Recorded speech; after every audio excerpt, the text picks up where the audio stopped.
ಶ್ರೀಗುರುಭ್ಯೋ ನಮಃ.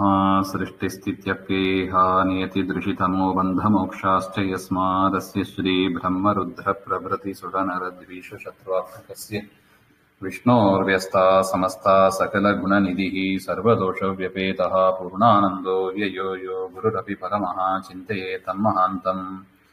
ಜನ್ಮಾದ್ಯಸ್ಯ ಯತೋನ್ಮಯಾದಿತರತಶ್ಚಾರ್ಥೇಷ್ವಭಿಜ್ಞಸ್ವರಾಟ್ ತೇನೇ ಬ್ರಹ್ಮಹೃದಾಯ ಆದಿಕವಯೇ ಮುಹ್ಯಂತಿ ಯಂ ಸೂರಯಃ. ತೇಜೋ ವಾರಿಮೃದಾಂ ಯಥಾ ವಿನಿಮಯೋ ಯತ್ರ ತ್ರಿಸರ್ಗೋ ಮೃಷಾ ಧಾಮ್ನಾ ಸ್ವೇನ ಸದಾ ನಿರಸ್ತಕುಹಕಂ ಸತ್ಯಂ ಪರಂ ಧೀಮಹಿ. ನಾರಾಯಣಂ ನಮಸ್ಕೃತ್ಯ ನರಂ ಚೈವ ನರೋತ್ತಮಂ ದೇವೀಂ ಸರಸ್ವತೀಂ ವ್ಯಾಸಂ ತತೋ ಜಯಮುದೀರಯೇತ್. ಕೃಷ್ಣಾಯ ವಾಸುದೇವಾಯ ಹರಯೇ ಪರಮಾತ್ಮನೇ ಪ್ರಣತಃ ಕ್ಲೇಶನಾಶಾಯ ಗೋವಿಂದಾಯ ನಮೋ ನಮಃ. ಶ್ರೀಮದ್ಭಾಗವತ ದ್ವಿತೀಯ ಸ್ಕಂದ ಪಂಚಮೋಧ್ಯಾಯದಲ್ಲಿ ಪ್ರಥಮ ಶ್ಲೋಕ. ಶ್ರೀ ನಾರದ ಉವಾಚ. ದೇವದೇವ ನಮಸ್ತೇಸ್ತು ಭೂತಭಾವನ ಪೂರ್ವಜ ತದ್ವಿಜಾನೀಹಿ ಯಜ್ಞಾನಂ ಆತ್ಮತತ್ವ ನಿದರ್ಶನಂ.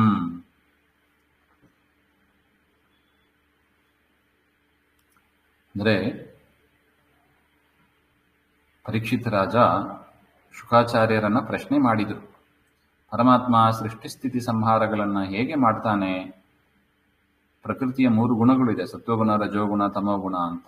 ಯಾವುದನ್ನ ಒಂದೊಂದೇ ತೆಗೆದುಕೊಳ್ತಾನೋ, ಒಟ್ಟಿಗೆ ಅವುಗಳನ್ನೆಲ್ಲ ತೆಗೆದುಕೊಳ್ತಾನೋ, ಈ ವಿಷಯದಲ್ಲಿ ನನಗೆ ಸಂಶಯ ಇದೆ ಹಾಗೆ ಅಂತ ಪರೀಕ್ಷಿತ ರಾಜ ಕೇಳಿದಾಗ ಶುಕಾಚಾರ್ಯರು, ಆಯ್ತು, ಒಳ್ಳೆ ಪ್ರಶ್ನೆ, ಇದಕ್ಕೆ ಬ್ರಹ್ಮದೇವರು ಏನು ಉತ್ತರ ಕೊಟ್ರು? ಇದೇ ಪ್ರಶ್ನೆಯನ್ನೇ ನಾರದರು ಹಿಂದೆ ಮಾಡಿದ್ರು. ಆ ನಾರದರ ಪ್ರಶ್ನೆಗೆ ಬ್ರಹ್ಮದೇವರು ಏನು ಉತ್ತರ ಕೊಟ್ಟರು ಅದನ್ನ ನಾನು ನಿನಗೆ ಹೇಳ್ತೀನಿ ಅಂತ ಹೇಳಿ ನಾರದರು ಬ್ರಹ್ಮದೇವರ ಸಂವಾದ ಅದನ್ನ ಶುಕಾಚಾರ್ಯರು ನಿರೂಪಣೆ ಮಾಡ್ತಾ ಇದ್ದಾರೆ.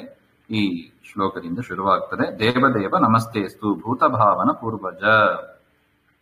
ಹೇ ಭೂತಭಾವನ. ಭೂತಭಾವನ ಅಂದ್ರೆ ಸರ್ವೇಶಾಂ ಪೂರ್ವಜ ಅಂತ ಅರ್ಥ. ಎಲ್ಲರಿಗಿಂತಲೂ ಹಿಂದೆ ಮೊದಲು ಹುಟ್ಟಿದವರು. ಪರಮಾತ್ಮ ಸೃಷ್ಟಿ ಮಾಡಬೇಕು ಅಂತ ಪಾದ್ಮಕಲ್ಪ ಮುಗಿದು ಈ ಏನು ಶ್ವೇತವರಾಹ ಕಲ್ಪ ಇದೆ, ಆಗ ಪರಮಾತ್ಮ ಮೊದಲು ನಾಭಿ ಕಮಲದಿಂದ ಬ್ರಹ್ಮದೇವರನ್ನೇ ಸೃಷ್ಟಿ ಮಾಡಿದ್ದು. ಅದನ್ನ ಹೇಳ್ತಾ ಇದ್ದಾರೆ. ಭೂತಭಾವನ ಯಸ್ಮಾತ್ ಅತತ್ವಂ ಪರಮಾತ್ಮ ಸ್ವರೂಪಂ ನಿತರಾಂ ಅತಿಶಯೇನ ದರ್ಶಯತಿ ಪ್ರತಿಪಾದಯತಿ ತಜ್ಞಾಯತೆ ಅನೇನೈತಿ ಜ್ಞಾನಂ ಜ್ಞಾನ ಸಾಧನಂ ಪುರಾಣಂ ವಿಜಾನೀಹಿ ವಿಜ್ಞಾಪಯ ತ್ವಮೇವ ಮಚ್ಚಿತ್ತಂ ಪ್ರೇರಯತ್ವಾ ತತ್ಪುರಾಣಮಹಂ ಯಥಾ ಸಮ್ಯಕ್ ಜಾನೀಯಾಸ್ತಥಾ ಕುರು ಇತಿ ಅರ್ಥ. ಸ್ವಾಮಿ, ನೀವು ಬ್ರಹ್ಮದೇವರನ್ನ ಕೇಳ್ತಾರೆ ಅಂದ್ರೆ ತಂದೆ, ನಾರದರ ತಂದೆ ಬ್ರಹ್ಮದೇವರು. ಹಿಂದೆ ನೋಡಿದ್ದೀವಿ, ತೊಡೆಯಿಂದ ಹುಟ್ಟಿ ಬಂದರು. ಬ್ರಹ್ಮದೇವರ ತೊಡೆಯಿಂದ ಹುಟ್ಟಿ ಬಂದವರು ನಾರದರು. ಹಾಗೆ ತಂದೆ ಹತ್ರ ಕೇಳ್ತಾರೆ, ನೀವು ಪರಮಾತ್ಮನ ಸ್ವರೂಪವನ್ನ ಚೆನ್ನಾಗಿ ತಿಳಿದವರು, ಪ್ರತಿಪಾದನೆ ಮಾಡುವವರು. ತದ್ವಿಜಾನೀಹಿ ಯಜ್ಞಾನಂ ಆತ್ಮತತ್ವ ನಿದರ್ಶನಂ ನಿತರಾಂ ಅತಿಶಯೇನ ದರ್ಶಯತಿ ಪ್ರತಿಪಾದಯತಿ. ಪರಮಾತ್ಮನ ತತ್ವವನ್ನ ಚೆನ್ನಾಗಿ ತಿಳಿದಿದ್ದೀರಾ. ವಿಜಾನೀಹಿ, ಅದನ್ನ ನಮಗೆ ತಿಳಿಸಿಕೊಡಿ. ಆ ಪರಮಾತ್ಮನ ವಿಚಾರವನ್ನ ನಮಗೂ ತಿಳಿಸಿಕೊಡಿ ಹಾಗೆ ಅಂತ.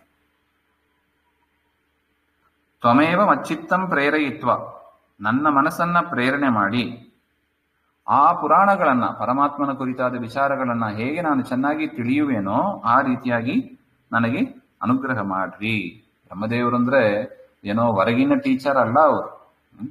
ಹೊರಗಿನ ಟೀಚರ್ ಹೊರಗಿದ್ದುಕೊಂಡು ಮೈಕ್ ಇಟ್ಟುಕೊಂಡು ಉಪನ್ಯಾಸ ಮಾಡ್ತಾರೆ ಅಷ್ಟೇ. ಬ್ರಹ್ಮದೇವರು ಒಳಗಿನ ಟೀಚರ್, ಮನಸ್ಸಿನ ಪ್ರೇರಕರು. ರುದ್ರದೇವರು ಮನಃಪ್ರೇರಕರು ಅಂದ್ರೆ ರುದ್ರದೇವರ ಮನಸ್ಸಿನ ಪ್ರೇರಕರು ಬ್ರಹ್ಮದೇವರು, ಮಹತ್ತತ್ವಾಭಿಮಾನಿ. ಅದರಿಂದ ನನ್ನ ಮನಸ್ಸನ್ನ ಪ್ರೇರಣೆ ಮಾಡುವವರು ನೀವೇ, ರುದ್ರನ ಒಳಗಿದ್ದು ಪ್ರೇರಣೆ ಮಾಡುವವರು ನೀವೇ. ಅದರಿಂದ ಮನಸ್ಸನ್ನ ಪ್ರೇರಣೆ ಮಾಡಿ ಹೇಗೆ ಪರಮಾತ್ಮ ತತ್ವವನ್ನು ನಾನು ಚೆನ್ನಾಗಿ ತಿಳಿಯುವೇನೋ ಆ ರೀತಿಯಾಗಿ ನಮಗೆ ತಿಳಿಸಿಕೊಡಿ ಹಾಗೆ. ಎಷ್ಟು ಚಂದ ಇದು ನೋಡಿ ಪ್ರಾರ್ಥನೆ. ದೊಡ್ಡವರ ಹತ್ರ ಹೇಗೆ ಮಾತಾಡಬೇಕು ಅಂತ ನಾರದರು ತಿಳಿಸಿಕೊಡ್ತಾರೆ ನೋಡಿ. ಬ್ರಹ್ಮದೇವರ ಮುಂದೆ ನಾವೇನ್ ಕೇಳ್ತೀವಿ, ಹೀಗೆ ಕೇಳಬೇಕು ಅಂತಾರೆ ನೋಡಿ. ದೇವದೇವ ನಮಸ್ತೇಸ್ತು ಭೂತಭಾವನ ಪೂರ್ವಜ ತದ್ವಿಜಾನೀಹಿ ಯಜ್ಞಾನಂ ಆತ್ಮತತ್ವ ನಿದರ್ಶನಂ ಯದ್ರೂಪಂ ಯದಧಿಷ್ಠಾನಂ ಯತಃ ಸೃಷ್ಟಿಮಿದಂ ವಿಭೋ ಯತ್ ಸಂಸ್ಥಂ ಯತ್ ಪರಂ ಯಚ್ಚ ತತ್ವತ್ವಂ ವದ ತತ್ವತಃ. ನಾರದರ ಪ್ರಶ್ನೆ. ಇತ್ತಂ ಇದಂ ವಿಶ್ವಂ ಯದ್ರೂಪಂ ಹರೇಹೇ ರೂಪಂ. ಈ ಜಗತ್ತು, ಕಾಣ್ತಾ ಇರುವ ಜಗತ್ತು, ಅದು ಪರಮಾತ್ಮನ ರೂಪ ಆಗಿದೆ, ಪರಮಾತ್ಮನ ಪ್ರತಿಮಾಸ್ಥಾನದಲ್ಲಿ ಇದೆ. ಯೋಧಿಷ್ಠಾನೋ ಗೃಹಮನ್ ಮೂಲಾಧಾರ ಯಸ್ಯ ತದ್ಯದ್ ಅಧಿಷ್ಠಾನಂ. ಈ ಜಗತ್ತಿಗೆ ಆಧಾರನಾಗಿದ್ದಾನೆ ಪರಮಾತ್ಮ. ಯಸ್ಮಿನ್ ಪೀಠೆ ಇವ ಸಮ್ಯಕ್ ಸಾಕ್ಷಾತ್ ತಿಷ್ಠತಿ. ಆ ಪರಮಾತ್ಮ, ಕೂರ್ಮರೂಪಿ ಪರಮಾತ್ಮನನ್ನು ಆಶ್ರಯಿಸಿಯೇ ಈ ಜಗತ್ತು ನಿಂತಿದೆ. ಎಲ್ಲದಕ್ಕೂ ಆಧಾರನಾಗಿ ಪರಮಾತ್ಮನೇ ಇದ್ದಾನೆ, ಪರಮಾತ್ಮನ ವಶದಲ್ಲಿ ಇದೆ. ಮತ್ತು ಪರಮಾತ್ಮನ ಪ್ರತಿಮೆಯಂತೆಯೂ ಇದೆ. ನಾವು ಹಿಂದೆ ನೋಡಿದ್ದೀವಿ ಅದನ್ನು, ವೈರಾಟ ರೂಪ, ವೈರಾಜ ರೂಪ ಅಂತ ನೋಡಿದ್ದೀವಿ. ಯಹ ಪರಃ ಯಸ್ಯ ತದ್ಯತ್ ಪರಂ ಯಚ್ಚ ಯದಧೀನಂ ಚ ತಸ್ಯ ಹರೇಃ ತತ್ವಂ ತ್ವದ್ ಅಪೇಕ್ಷೆಯ ಉತ್ತಮತ್ವಾದಿ ರೂಪಂ ಮಾಹಾತ್ಮ್ಯಂ ತತ್ವತಃ ಯಥಾವತ್ ವದ. ಅಂತಹ ಪರಮಾತ್ಮನ ತತ್ವ, ಹರಿತತ್ವ ಏನಿದೆ, ಅವರು ನಿಮಗಿಂತಲೂ ಉತ್ತಮರು. ತ್ವದಪೇಕ್ಷೆಯ ಉತ್ತಮತ್ವಾದಿ ರೂಪಂ ಮಾಹಾತ್ಮ್ಯಂ, ನಿಮಗಿಂತಲೂ ಉತ್ತಮರಾಗಿದ್ದಾರೆ ಎನ್ನುವ ವಿಚಾರವನ್ನೆಲ್ಲ ತತ್ವತಃ ಅಂದರೆ ಯಥಾವತ್, ಹೇಗಿದೆಯೋ ಹಾಗೆ ಅದನ್ನು ನಮಗೆ ತಿಳಿಸಿಕೊಡಿ, ಹಾಗೆ ಅಂತ ಪ್ರಾರ್ಥನೆ. ಇನ್ನು ಸರ್ವಂ ಹೇತದ್ ಭವಾನ್ ವೇದ ಭೂತ ಭವ್ಯ ಭವತ್ ಪ್ರಭು ಕರಾಮಲಕವದ್ವಿಶ್ವಂ ವಿಜ್ಞಾನ ಅವಸಿತಂ ತವ.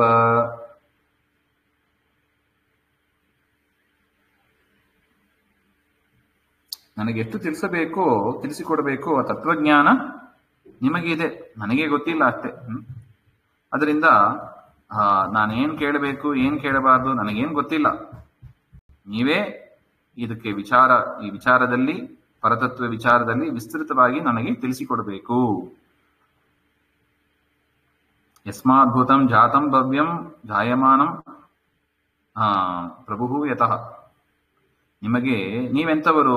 ಭೂತ ಭವ್ಯ ಭವತ್ ಪ್ರಭು, ಹಿಂದೆ ಆದದ್ದು, ಈಗ ಇರತಕ್ಕದ್ದು, ಮುಂದೆ ನಡೀಲಿಕ್ಕಿರೋದು ಎಲ್ಲದರ ಜ್ಞಾನವೂ ನಿಮಗೆ ಇದೆ. ಅದೆಲ್ಲಕ್ಕೆ ಪ್ರಭು ನೀವು, ಅದನ್ನ ತಿಳಿಯಲು ಸಮರ್ಥರಾಗಿದ್ದೀರಿ. ಅಂಥ ವಿಶಿಷ್ಟ ಜ್ಞಾನೇನ ವಿಶ್ವಂ ಸರ್ವಶಾಸ್ತ್ರಂ ವೇದ್ಯಂ, ಎಲ್ಲ ಸರ್ವಶಾಸ್ತ್ರವನ್ನ ಚೆನ್ನಾಗಿ ತಿಳಿದವರು ನೀವು. ತತ್ವಂ ಕರಾಮಲಕವತ್ ಅವಸಿತಂ ನಿಶ್ಚಿತಂ, ಎಲ್ಲವನ್ನೂ ನಿಮಗೆ ಕೈಯಲ್ಲಿ ಇದ್ದಾಗೆ, ಎಲ್ಲಾ ಜ್ಞಾನವೂ ನಿಮ್ಮ ಕೈಯಲ್ಲೇ ಇದೆ. ಅದರಿಂದ ನಿಶ್ಚಿತವಾಗಿ ನನಗೇನು ಹೇಳಬೇಕೋ, ನಾನೇನು ತಿಳ್ಕೋಬೇಕೋ ಪರಮಾತ್ಮನ ವಿಚಾರದಲ್ಲಿ ಎಲ್ಲವನ್ನು ಕೂಡ ತಿಳಿಸಿಕೊಡಿ, ಹಾಗೆ ಅಂತ. ನನ್ನ ಪ್ರಶ್ನೆ ಮೇ ಬಿ ಇನ್ಕಂಪ್ಲೀಟ್ ಇರಬಹುದು, ಆದರೂ ನೀವು ಎಲ್ಲವನ್ನು ತಿಳಿಸಿಕೊಡಿ ಅಂತ ಅರ್ಥ. ಯದ್ ವಿಜ್ಞಾನೋ ಯದಾಧಾರೋ ಯತ್ಪರಸ್ತ್ವಂ ಯದಾತ್ಮಕಃ ಏಕಸೃಜಸಿ ಭೂತಾನಿ ಭೂತೈರೇವಾತ್ಮಮಾಯೆಯ ತ್ವಮೇಕ ಏವ ಅಸಹಾಯ ಏವ ಸ್ವತಂತ್ರಃ ಆತ್ಮಮಾಯೆಯ ಸ್ವೇಚ್ಛೆಯ ಸ್ವಾಧೀನ ಪ್ರಕೃತ್ಯ ವ ಚರಾಚರಾಣಿ ಭೂತೈ ಪಂಚಮಹಾಭೂತೈ ಸೃಜಸಿ. ಸ್ವಾಮಿ, ನೀವೆಂಥವರು? ಸೃಷ್ಟಿಕರ್ತೃ ನೀವೇ. ಜಗತ್ತಿನ ಸೃಷ್ಟಿಕರ್ತೃ ಅಂತ ಲೋಕದಲ್ಲಿ ಪ್ರಸಿದ್ಧರಾದವರಂದ್ರೆ ಯಾರು? ಬ್ರಹ್ಮದೇವರು. ಅದರಿಂದ ಅಸಹಾಯ ಏವ, ಯಾರ ಸಹಾಯವೂ ಇಲ್ಲ. ಸೃಷ್ಟಿಕಾಲದಲ್ಲಿ ಯಾರಿದ್ರು? ಕಮಲದಿಂದ ಬ್ರಹ್ಮದೇವರು ಬಂದರು ಅಷ್ಟೇ, ಅವರೇ ಮುಂದಿನ ಎಲ್ಲ ಸೃಷ್ಟಿಯನ್ನ ಮಾಡಿದರು. ಅದರಿಂದ ಸಹಾಯಕರು ಅಂತ ನಿಮಗೆ ಯಾರು ಇಲ್ಲ, ನೀವೇ ಸ್ವತಂತ್ರರು. ಅದರಿಂದ ಸ್ವೇಚ್ಛೆಯಿಂದ ಸ್ವಾಧೀನ ಪ್ರಕೃತಿಯವ, ಅಥವಾ ನಿಮ್ಮ ಇಚ್ಛೆಯಲ್ಲಿ ಇರತಕ್ಕ ಒಂದು ಪ್ರಕೃತಿಯ ಒಂದು ಸಾಧನವನ್ನ ಬಳಸಿ ಈ ಭೂತಾನಿ ಚರಾಚರಾಣಿ ಚರಾಚರಭೂತವಾದ ಈ ಪಂಚಮಹಾಭೂತೈ, ಈ ಪಂಚಮಹಾಭೂತಗಳನ್ನೆಲ್ಲ ಹೇಗೆ ಸೃಷ್ಟಿ ಮಾಡಿದಿರಿ ಅದನ್ನು ನಮಗೆ ತಿಳಿಸಿಕೊಡಿ ಅಂತ ಪ್ರಾರ್ಥನೆ.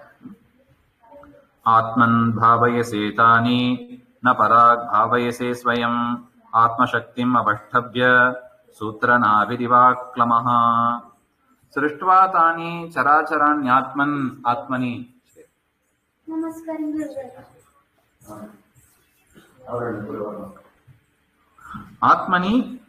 ಆತ್ಮನ್ ಭಾವಯಸೆ, ಈ ಜಗತ್ತನ್ನ ಸೃಷ್ಟಿ ಮಾಡಿ ನೀವು ಅದನ್ನ ರಕ್ಷಣೆಯನ್ನು ಮಾಡ್ತೀರಿ. ಪಾಲಯಸಿ, ಜಗತ್ತನ್ನ ಸೃಷ್ಟಿ ಮಾಡಿದಿರಿ, ಜಗತ್ತನ್ನ ಪಾಲಯೂ ಕೂಡ. ಸ್ವಾಶ್ರಿತಾನಿ ಯಾವತ್, ನಿಮ್ಮನ್ನ ಆಶ್ರಯಿಸಿ ಇದ್ದ ಜಗತ್ತನ್ನ ನೀವು ರಕ್ಷಣೆಯನ್ನು ಮಾಡ್ತೀರಿ.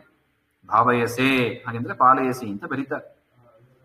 ಪರಾಕ್ ತ್ವತ್ತಃ ಬಹಿ ನ ಭಾವಯಸೆ ಕಹ ಇವ ಆತ್ಮಶಕ್ತಿಂ ಸ್ವಸಾಮರ್ಥ್ಯಮಾಶ್ರಿತ್ಯ ಶ್ರಮರಹಿತ ಊರ್ಣನಾಭಿ ಯಥಾ ತಥ. ಹೇಗೆ ಜೇನುಹುಳ ಇಲ್ಲ, ಊರ್ಣನಾಭಿ ಸ್ಪೈಡರ್ ಅಂತ ಏನ್ ಹೇಳ್ತಾರೆ, ಅದು ತಾನೇ ಒಂದು ಬಲೆಯನ್ನ ಸೃಷ್ಟಿ ಮಾಡುತ್ತದೆ, ತಾನೇ ಅದನ್ನ ರಕ್ಷಣೆ ಮಾಡ್ತಿದ್ರೆ ನುಂಗಿ ಆಗ್ತದೆ. ಕೊನೆಯಲ್ಲಿ ಸೃಷ್ಟಿ ಸ್ಥಿತಿ ಸಂಹಾರ ಎಲ್ಲವೂ ಅದೇ ಮಾಡ್ತದೆ. ಅದೇ ರೀತಿಯಾಗಿ ನಿಮ್ಮ ಶಕ್ತಿಯಿಂದ ಸೂತ್ರನಾಭಿರಿವಾಕ್ಲಮಃ, ಸೂತ್ರನಾಭಿ ಅಂದ್ರೆ ಅದೇ ಪೂರ್ಣನಾಭಿ ಅಂತ. ಅದು ಹೇಗೆ ತಾನೇ ಸೃಷ್ಟಿ ಮಾಡುತ್ತದೆ, ತಾನೇ ಅದನ್ನು ನುಂಗಾಕ್ತದೋ ಅದೇ ರೀತಿಯಾಗಿ ನೀವು ಕೂಡ ಜಗತ್ತನ್ನ ಸೃಷ್ಟಿ ಮಾಡ್ತೀರಿ, ರಕ್ಷಣೆ ಮಾಡ್ತೀರಿ, ಅನಾಯಾಸವಾಗಿ ಅದನ್ನು ನುಂಗಿ ಹಾಕಿಬಿಡ್ತೀರಿ ಹಾಗೆ ಅಂತ. ಅದರಿಂದ ಈ ಜಗತ್ತನ್ನ ಸೃಷ್ಟಿ ಸ್ಥಿತಿ ಸಂಹಾರ ಮಾಡುವವರು ನೀವೇ. ಅದರಿಂದ ಈ ಜಗತ್ತು ಹೇಗೆ ನಡೀತದೆ, ಆ ಪರಮಾತ್ಮನ ತತ್ವವನ್ನ ಎಲ್ಲವೂ ನೀವು ಬಲ್ಲವರಾಗಿದ್ದೀರಿ, ನಮಗೆ ತಿಳಿಸಿಕೊಡಿ ಅಂತ ಆ ಪ್ರಾರ್ಥನೆಯನ್ನು ಮುಂದುವರಿತದೆ. ಅದನ್ನ ಮತ್ತೆ ನೋಡೋಣ. ಶ್ರೀಮಧ್ವಾಂತರ್ಗತಿ ಶ್ರೀಕೃಷ್ಣ ಅರ್ಪಣಮಸ್ತು. ಶ್ರೀಹರೇ ನಮಃ.